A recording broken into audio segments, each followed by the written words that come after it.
everyone, it's Imogen and welcome back to Colouring Kid. In today's video I wanted to share with you the this or that colouring tag and my answers to it. This was created by Michaela Renee and I was tagged by the lovely Rosie from Rosie Crafted Colours. I will have both of their channels linked down below, but thank you so much to both of you. You know, firstly Michaela for creating this tag and to Rosie for tagging me. I'm really excited to do it. I will be working on this page, which is a postcard from the I Believe in Fairies series created by Clara Malkova, and as you can see I've done a Valentine's twist on it and I'm really enjoying colouring it so far. I'll share with you a few of the colours and stuff that I've been using on this so far, but if you haven't seen them before, the postcards come in a lovely set like this. You get 32, which is amazing, and they go through all the seasons, and then I store them in this lovely binder which is just perfect. It's just the right size for them. Sorry for the glare. But as you can see, once they're in, it's kind of more like a book, which I think is really nice. But before we get started with that, I have got something really exciting to share with you. So the lovely Maggie Antherios, she has created a colouring book for you, which you may have seen floating about on Instagram, but it is called Flowerscape, and I'm so excited for her. It looks absolutely gorgeous. She's created a whole separate Instagram page, which I will put in the description for you, just dedicated to this book and, you know, sneak peeks to it, and I'm so excited for her. And I will hopefully be receiving my copy soon, and I can't wait to do a flip through for you. But Maggie generously gave me some preview PDFs to colour and share. So on my Instagram I have done some digitally coloured stickers which were so fun to try out because I've never really done that before. But this is a page that I've done with markers, and I thought I'd give markers a go because it's something that I'm not really going to be able to do in the book because it is double-sided, and generally in colouring books like that anyway I wouldn't use marker. So I thought it would be a really good opportunity to just test it out, see how it is, and that way, you know, I can still have loads of fun with it. So yeah, I have used markers for this. As you can see, it did bleed through, not significantly actually. It didn't. What I did find, well, with the paper that I was using, it didn't bleed over the lines, which was really nice. But I thought it was so fun. Her style is absolutely gorgeous. It reminds me of Layla Dooley, but the lines are thicker and more of a kind of stark black colour, which is perfect because it doesn't seem as intimidating and detailed, even though some of the absolutely gorgeous pages are really detailed, and I can't wait to get started with them. But there's something about it, it's amazing. If you love flowers, you will love this book. As I said, she shared loads of sneak peeks on her Instagram, both at Little Patterns and then the Colour Flowerscapes Instagram page as well. But yeah, it's coming out on the 23rd of February in the US and around the 29th of March for the UK, I think. But please go over and pre-order her book if you love florals and, you know, colouring, that sort of thing. She'd really appreciate it, and it's absolutely gorgeous. So yeah, I just wanted to mention that. But let's get started. I am going to be finishing off colouring the cream part of the jar first, and as you can see, because I've done the pink background, I want this to be quite creamy because I've done it based on an Emma Bridgewater pot. It's a very well-known company around here, and so I've tried to replicate it. So that's what I'm doing, and I'm using Black Widows for this pot. So the colours I'm using are Milk, Cream, Light Pink, Fawn, and finally Oyster. And then I do go in with my Prismacolor Colourless Blender, but that's about it. So I'm just going to get started with the questions. I'm really excited. So the first question is alcohol markers or water-based markers. So you know me, with most colouring books I don't use alcohol marker. Well, I have done just on that page. If it's a one-sided book, generally I will go for alcohol marker or markers in general, just because, you know, it does give me that chance to be able to use them when I wouldn't ordinarily be able to in a normal book. I find that alcohol marker are a lot more easier to work with in terms of not getting as much streaking. I do have issues with markers if I'm doing a large area with streaking, especially when I've done my pages in Disney Vitro and stuff like that. I would say for the colour range that I have, I definitely have more in the alcohol based marker. I don't really do any colour by numbers or anything that would require water based markers or anything like that. The only thing that I do use that's similar are fine liners, but they're really thin, so they don't really count towards being markers, I don't think. So for me, I would definitely go for alcohol marker. I just think the way that the colours look so vibrant and you can blend them as I did in my picture, they're just amazing. And I would like a couple more kind of more muted greens in the set that I have at the moment, and a few more pastel shades in general, but you can't go wrong with them, and they're great to just put a layer of colour down and then colour over as well. So yeah, alcohol markers definitely. Number 2 is Jade Summer Grayscale or Jade Summer Line Art. Now I don't actually have either.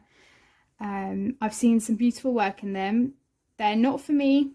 You know, we all have our own kind of styles with colouring, and yeah, personally they're not for me. But if I was just generally saying line art or grayscale, I'd definitely go for line art. I think grayscale does have its advantages, you know, being able to see where the shadow should go, and I do like having light grayscale. Like the Art of Nature book that I have, that's gorgeous, that's not too dark, but when it's dark grayscale to the point that you wouldn't really be able to colour much of the image, that's when I don't like it as much. But for me, I'd always go for line art or light grayscale. Number 3 is Prismacolor pencils or Polychromos. Now this was a really hard one. I haven't really, oh sorry, I just shook the camera. I haven't really pre-planned any of these answers. So I think, don't get me wrong, both of them are gorgeous. I love both of the sets. I don't have the full set of the Polychromos pencils, so I can't speak for, you know, all of them. I've built it up over time very slowly, and I would love to continue getting them until I do have all of them. I think I have about 70 of the 120, I think, maybe more now, but they're gorgeous. I love the hardness of them because you can really get a smooth lay down. I do feel that the set lacks pastel colours, but I love the earthy colours that are in that set. So all of the ochres, all of the greens, oh the greens are gorgeous, and all of the red violet colours as well, I love those. So, you know, there are pros and cons to both the sets. Equally with Prismacolor, I think the colour range is absolutely fantastic. They were the first pencils I started with. They work differently to Polychromos, and I do find that I generally mix all of my pencils together anyway. But for me, I'd probably just go for Prismacolor. I think because of the colour range, it is fantastic, and I've been working with them the longest, so I think I have more practice using them. I'm not sure I'd be able to do a whole page exclusively with the Polychromos as of yet. I mean, I don't have the full colour range yet, but, you know, purely based on the experience that I've had with the Prismacolors, I'd go for those. Number 4, Hannah Carlson or Maria Troll. Oh, again, very, very hard. I got Maria Troll books before Hannah Carlson, and I've done more in Maria Troll's books than Hannah Carlson's. I'm very, very excited about Hannah Carlson's new book that will be coming out.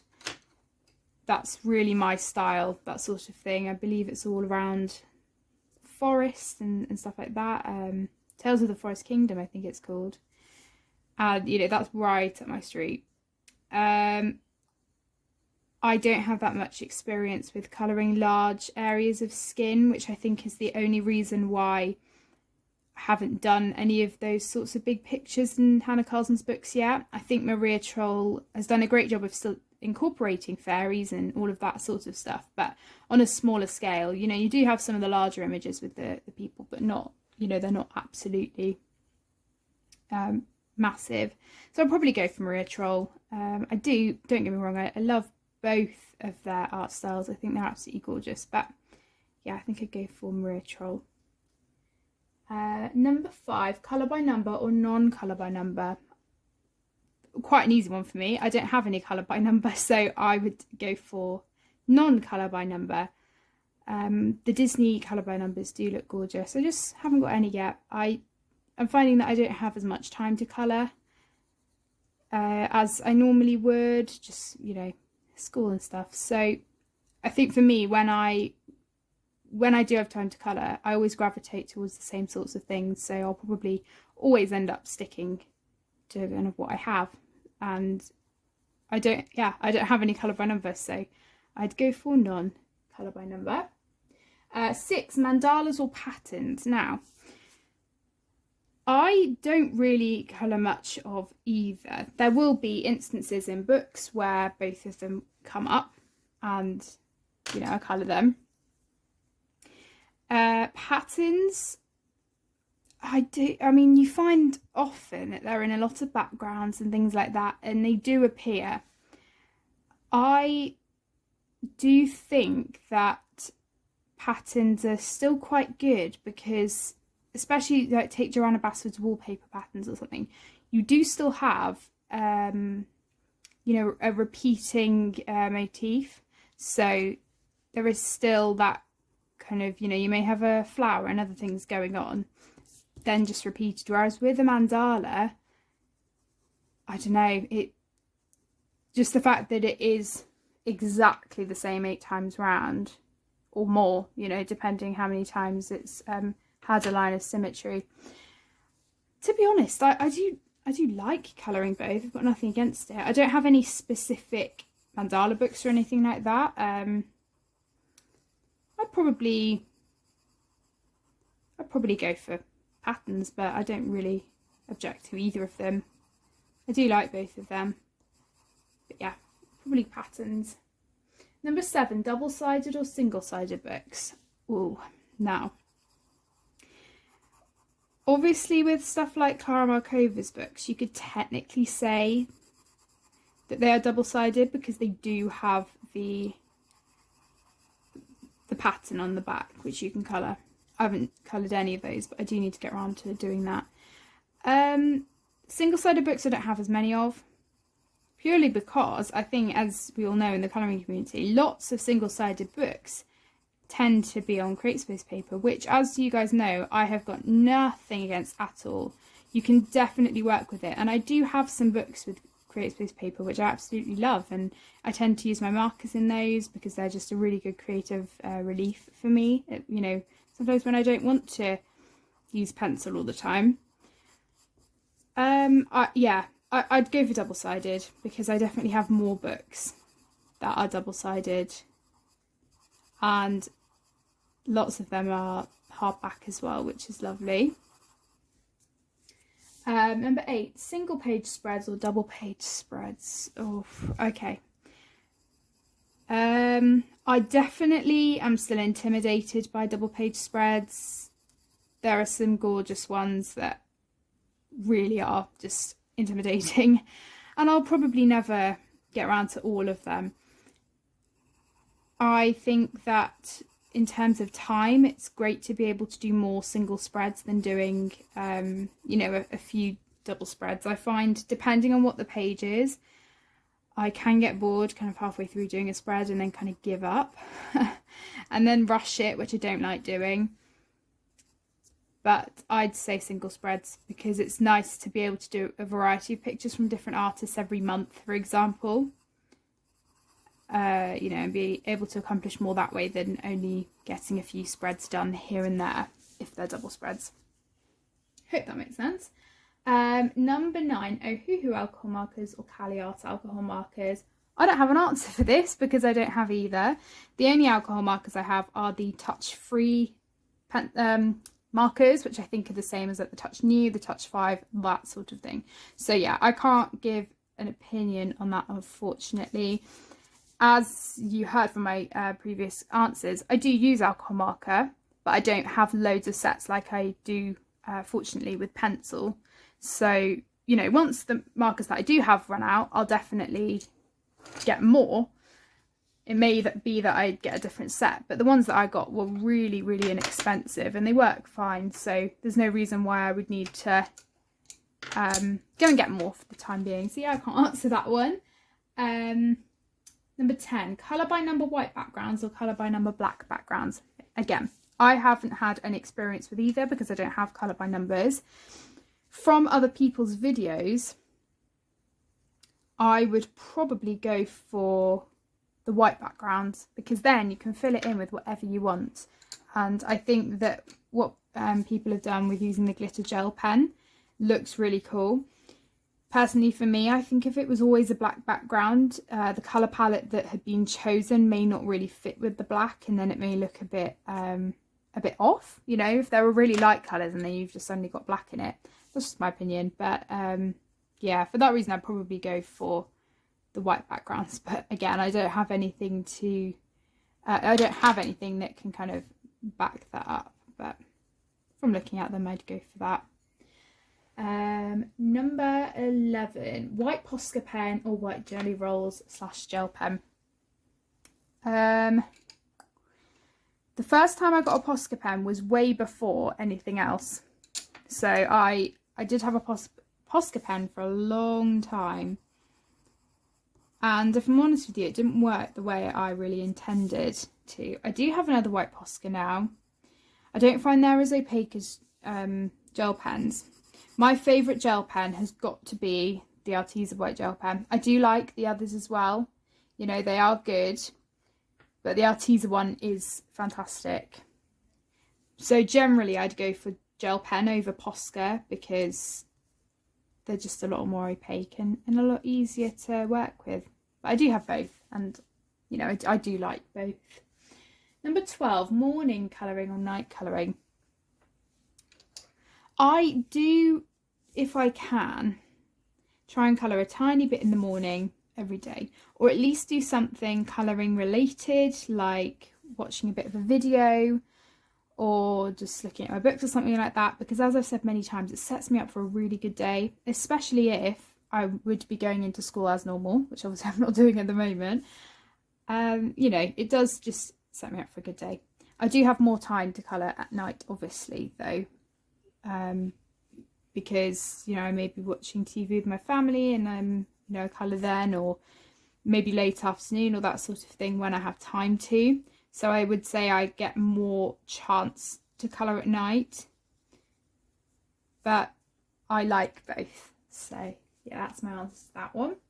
13, Jade Summer Chibi Girls or April Amber Chibi Girls. Again, I don't have either, so I can't answer that one. 14, Alan Robert or Emily Lytle Oberg. I don't have any Alan Robert books, so obviously I would go for Emily Lytle Oberg. I really love her books. The reason I don't have any of Alan's books is because I'm not the biggest horror fan. I think people's pages that they do and the creativity they come up with is absolutely amazing, but it's not for me. I have watched a couple of horror films and I you know, I like them, stuff like It we've watched and that sort of thing, but yeah, it's not my favourite thing, and I don't think I would see myself really colouring it. You know, I like horror films and kind of getting spooked out by them, but yeah, it's not my favourite theme. I'd rather go for something like this, a bit more whimsical, floral, that sort of thing. That's kind of my style, I guess, of colouring that I really like. So yeah, I would go for Emily Lytle Oberg. I think her illustrations are gorgeous. I don't get around to her books nearly enough, and I did get Saga Oxegna quite a while ago. I've done quite a few pages in it. The paper isn't my favourite just because it is really smooth, but yeah, I'd go for Emily Lytle Oberg. 15, having double images in books or having one copy of each in a book. Definitely one copy of each. Not that I'm really OCD, but it would just, for me, if there was 2 copies of everything in each book and I finished, say, all 25 images, but then there were 25, for me, in my head, it would be like, oh, you haven't finished the book, even though technically I have, because I've done all of one of the images. But yeah, it wouldn't sit right with me having half a book completed and not the other, because then I'd feel like I'd have to go back and colour the other images. So yeah, I'd much rather one image of each. I do get the whole thing of, you know, if you mess up, you can go and then repeat it. But yeah, I would probably go for one. I'm just pouring these pencils out to get some colours for her skin tone. I want to go for a tan type colour. I've been experimenting with these Giotto pencils a bit. So I'm just going to go on a whim with this. So I will just start layering and see what I come up with. Okay, number 16, Joanna Basford or Kirby Roseanne's. Oh, okay, I love both of them. I recently got back into Kirby, as many of you know. I am still waiting on Fragile Worlds to arrive. I'm really excited about that. It's probably my favourite book that he has got. I only have Imaginomorphia, Mythomorphia and Worlds Within Worlds currently, and I love all of them. I don't love all of his books, but the vast majority I do. Joanna Basford, on the other hand, I've completed Ivy and the Inky Butterfly once, and I'm on my 2nd copy. There are definitely books of hers that I like more than others. Ivy and the Inky Butterfly is definitely my favourite, followed by Enchanted Forest probably. Her new book looks gorgeous though, Worlds of Wonder. Really excited about that. But I've got to go with Joanna Basford. It's a no-brainer, you know. I wouldn't have completed a whole book of hers if I didn't love her artwork. And I do find that most of her pages have just the right amount of detail as well. Apart from some of the pages, like the Wonder Room is very detailed. But for the most part, there's just the right amount. So yeah, I'd go for Joanna Basford. Okay, number 17. Pastel backgrounds or acrylic paint backgrounds. I'm just going to rub this out because this is not what I had intended. I never really use acrylic paint in my books. Again, I don't really use any media other than pencil, but I do use pastel, and obviously I use embellishments like gel pen and all of that. But yeah, I would definitely go for pastel backgrounds. I think the lovely softness they give is lovely. You can fill a big area very quickly, and then I do go over it with pencil sometimes as well. So there's so much you can do. They're really versatile and I think they're great. Sorry, I just hit the camera again. So I would go for pastel backgrounds. 18, Hannah Lynn or Jasmine Beckett Griffith. I don't have any of Jasmine's books. I have always seen them and, you know, thought they were quite nice. Yeah, I just haven't got them. Hannah Lynn, I do have the Colouring Heaven book of hers, and I did do a few pictures in it. I find that the liner is quite thick and dark, which is why it's not my favourite, but I did really enjoy colouring it. I don't see myself getting her books, but the book that I do have, I did enjoy doing the pages in, so it's definitely one that I might go back to. I'd go for Hannah Lynn for that one. Number 19, ordering from Amazon or Etsy. Oh, well, I think probably for all of us, you know, well, at least for me, I order from Amazon more, but there's just something about getting a book from Etsy and it being packaged so beautifully, and you know it's from an artist or you know, an independent seller, and the thought that's gone into the packaging. I would definitely go for Etsy. The books are way more expensive, which is why it feels so lovely to be able to support an artist. And you know, for me, Etsy is definitely a once in a while buy. You know, I don't go on there every day and order a book because I simply can't. But when I do, it's just lovely, and you know that you're getting quality when it arrives. And I always look I'm always really excited for it to arrive. And you know, there is that thing with Amazon, you know, they do have more stuff in that sense, you know, lots and lots of the books can be found on there, but Etsy just wins it for me. I absolutely love it. I think it's amazing. 20 glitter gel pens or stickles. I do have a couple of stickles, but I'd always go for glitter gel pens because I can never get them, the stickles, flat enough.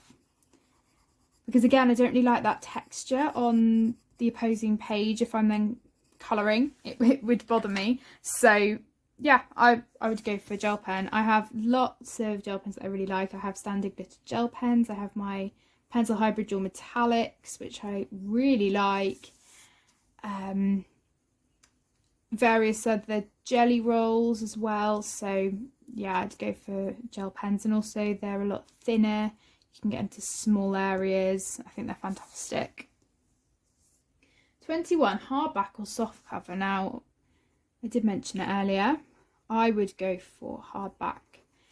Even though books that I love, like Ivy and the Inky Butterfly, are softcover, again, there's something about hardcover, just that slight edge with the quality, and oh, the paper's always lovely, especially the Dutch editions of the books. I think are amazing, and you know, they're much easier to colour with, like if I'm sitting with the book on my lap for watching TV or something, it's so much easier, you know, than having to just, well, usually I put a pillow on my lap and then the book, but, you know, it's a bit harder with the soft covers. I'm always a bit more worried about bending it or, you know, doing something. So yeah, I'd go for hardcover. 22, simple pages or intricate pages. I'm kind of in between. I don't like simple pages to the point that I'm having to fill in absolutely massive areas with colour. I'm fine with backgrounds, I really like doing those, but having to do really massive things and then there not be much else in the picture, that's what I'm not the biggest fan of. But equally detailed pages do intimidate me. The Wonder and page in Ivy, as much as, you know, the artwork's gorgeous and you know, it's lovely, that was probably a little bit too detailed for me. So I would definitely have to say kind of I'm an in-between sort of person with detail. I like some. And for example, the keyhole page that I have actually just finished in Ivy and the Inky Butterfly, that's the perfect amount of detail for me. There was enough to really sink my teeth into and enjoy it, and it did still take me a while, but I enjoyed the process and I didn't get frustrated with details or feel intimidated by it at any point. So yeah, definitely in the middle with that one. And finally, number 23, Christmas pages or Halloween pages. I do usually try and get round to quite a few Halloween pages if I can in September, October time. As holidays, I prefer Christmas. It's my favourite holiday of the year. But I do like colouring cutesy sort of Halloween pages. I did my pumpkin one from Romantic Country last year, so you know, it's really fun doing those. But I definitely get around to a lot more Christmas pictures, and I love snapping loads of glitter on them and using loads of the lovely Christmassy colours and doing snow and stuff like that. So yeah, I would go for Christmas. And because the season of winter lasts quite a while as well, I could easily do winter pages up until, well, probably round about now for me. I would, you know, do them. And then I move into spring pictures. So that's kind of, I kind of generally like to start Christmas pictures around my birthday time in November, pretty much straight after Halloween. So yeah, Christmas pictures all the way for me for that question. So they are all the questions that are in the tag. I hope you enjoyed it. I didn't really get very far in this picture. I never do, you know me, especially when I'm talking and trying to do two things at once. I never get that much done in a video. But I really hope you enjoyed it. Thank you so much to Michaela for creating this tag and to Rosie for tagging me. I really enjoyed doing this. I've got a couple more tag videos coming for you, so this was kind of my colour and chat for the month. I know I said I was trying to do a colour and chat every month if I could. But yeah, thank you so much for watching. Everything will be down below that I mentioned, and I will see you all in my next video. Bye everyone!